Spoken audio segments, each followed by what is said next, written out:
శ్రీ విశ్వావసునామ సంవత్సరంలో సింహరాశి వారి పూర్తి ఫలితాలు ఏమిటి అంటే మక 1 2 3 4 పాదాలు, పుబ్బ 1 2 3 4 పాదాలు, ఉత్తర 1 పాదం, మొత్తం 9 పాదాలు సింహరాశిలోకి వస్తాయి. దీనిలో ఆదాయం 11, వ్యయం కూడా 11 ఉంది. రాజపూజ్యం 3, అవమానం 6. అంటే వీళ్ళకి మిగిలేది ఏం లేదన్నమాట. వీళ్ళకి మిగిలేది ఏం లేదు. గురువు ఈ సంవత్సరం ఉగాది నుండి 14 మే 2025 వరకు వృషభంలో కుటుంబ పరిస్థితుల వృషభంలో ఉండడం వలన కుటుంబ పరిస్థితులు సంతృప్తికరంగా ఉంటాయి. 1, ఆకస్మిక ధన నష్టం ఉంటుంది. ఉంటుంది అంటే కలిగే అవకాశం ఉంది, ఉంటుందని ఖచ్చితంగా చెప్పలేము ఇక్కడ. తర్వాత వృధా ప్రయాణాలు ఎక్కువ చేస్తారు, అనవసరమైన ప్రయాణాలు ఉంటాయి. ఇదంతా నష్టం జరిగే వ్యవస్థ. తర్వాత అందువల్లనే కదా ఆదాయం తగ్గింది. అక్కడ ఆదాయానికి వ్యయానికి సరిపోయేటట్టుగా ఉంది. బంధుమిత్రులతో కలహించుకోకుండా, కలహాలు లేకుండా చూసుకోవడం చాలా అవసరం. అనవసరంగా టెంప్ట్ అవ్వడము, ఒకరినొకరు మాటలు అనుకోవడము, ఇట్లాంటి పనులు చేయొద్దు. ఎందుకంటే నోరు మంచిగుంటేనే ఊరు మంచిగా ఉంటుంది. అవునా కాదా? వీళ్ళు అనవసరంగా నోరు జారు ఒక మాట అంటే వాళ్ళు ఒక మాట అనాల్సి వస్తుంది. కొట్లాటలు ఎక్కువైపోతుంటాయి. జాగ్రత్తగా ఉండడం మంచిది. తర్వాత వృత్తి ఉద్యోగ రంగాలలో సాహసం వహించకుండా ఉండాలి. చాలా సహనం అవసరం. సాహసాలు చేయొద్దు ఈ సంవత్సరం అంతా. అంటే ఏం చెప్తున్నా, అనవసరమైన టంగ్ లూజ్ చేసుకోవద్దు అన్నమాట. ఎప్పుడైతే నోరు జారిన మాటలు మాట్లాడినరో అక్కడ వాళ్ళకి ఇబ్బంది అవుతుంది. ఇక్కడ నోరు జారడం ఎక్కువ ఉన్నది వీళ్ళకి. జాగ్రత్తగా ఉండడం మంచిది.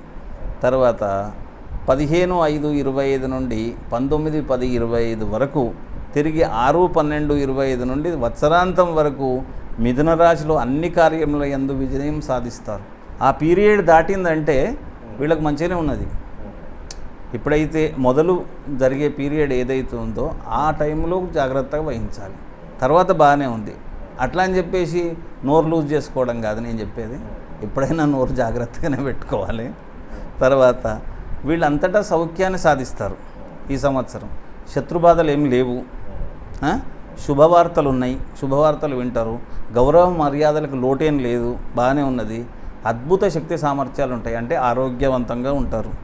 కుటుంబంలో అభివృద్ధితో పాటు ఆకస్మిక ధనలాభాలు కూడా ఉంటాయి. తర్వాత నెక్స్ట్ వచ్చే రోజులలో తర్వాత 20 అక్టోబర్ 2025 నుండి 5 డిసెంబర్ 2025 వరకు కర్కాటకంలో రుణ ప్రయత్నాలు తొందరగా ఫలిస్తాయి. రుణ ప్రయత్నాలు చేయొచ్చు. స్థానచలనాలు సూచనలు ఉన్నాయి. శుభకార్యాల గురించి రుణ ప్రయత్నాలు వస్తాయి ఇక్కడ. అంటే వీళ్ళకి నష్టం లేదు, లాభం జరుగుతుంది అన్నమాట. శుభకార్యాల మూలకంగా ధన వ్యయం జరుగుతుంది. ప్రయాణాలు శుభకార్యాల మూలకంగా, అభివృద్ధి మూలకంగా ప్రయాణాలు చేయాల్సి వస్తుంది.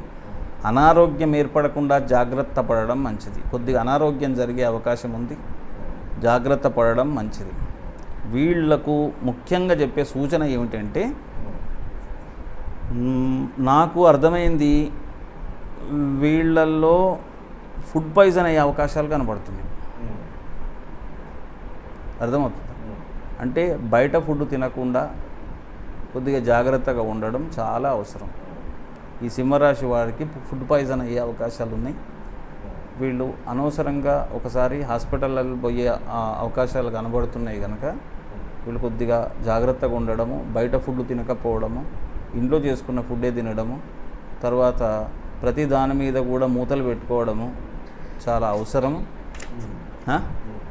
వండిన పదార్థాల మీద మూతలు పెట్టుకోవడము ఇట్లాంటివి అవసరము. వీళ్ళు జాగ్రత్త కొద్దిగా ఆ విషయంలో జాగ్రత్త పడడం అవసరము.